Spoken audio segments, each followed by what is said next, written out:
আপনি কি জানেন আপনার প্রতিটি কল, মেসেজ এমনকি অনলাইন কার্যকলাপও কারো ডাটাবেসে জমা হচ্ছে? ১,৩৮২ কোটি টাকার নজরদারিতে আছেন আপনিও। ২০১৬ সাল থেকে ২০২৪ নীরবে গড়ে উঠেছে বাংলাদেশের অন্যতম শক্তিশালী সার্ভেইলেন্স নেটওয়ার্ক। দ্য ডেইলি স্টারের অনুসন্ধানে বেরিয়ে এসেছে এমন তথ্য যা গোপনীয়তা আর আপনার ব্যক্তি স্বাধীনতা দুটোকেই কাঁপিয়ে দেবে। এই সময়ে national telecommunication monitoring centre MTMC, পুলিশ ও র্যাবকে দেওয়া হয়েছে উন্নত পর্যায়ের নজরদারি সরঞ্জাম।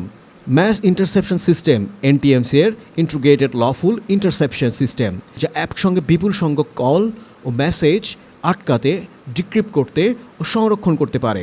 টার্গেটেড ট্র্যাকিং টুলস পুলিশের হাতে IMSI catcher, GPS tracker, satcom analyser, যা আপনার অবস্থান রিয়েল টাইম শনাক্ত করতে সম্ভব।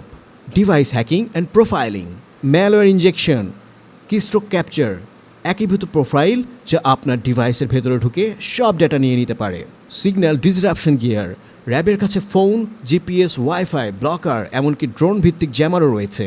সব কিছু মিলিয়ে একটা বিশাল ডাটা অবকাঠামো, যেখানে আপনার ডিজিটাল জীবনের বছর বছর জমে থাকছে হার্ড ড্রাইভ, সার্ভারে। সমস্যা হলো এই সিস্টেমের অনেক কিছুই এখন সক্রিয়। এনটিএমসি স্বীকার করেছে আইএলআইএস আংশিকভাবে চালু আছে। ফ্রান্স থেকে কেনা লোকেশন ট্র্যাকিং সিস্টেম এখনও চালু। সোশ্যাল মিডিয়া মনিটরিংও সম্ভব। কিন্তু বাংলাদেশে নেই কোনো প্রাইভেসি আইন, নেই স্বাধীন নজরদারি সংস্থা। মানে কে কাকে টার্গেট করছে তার কোনো স্বচ্ছতাই নেই।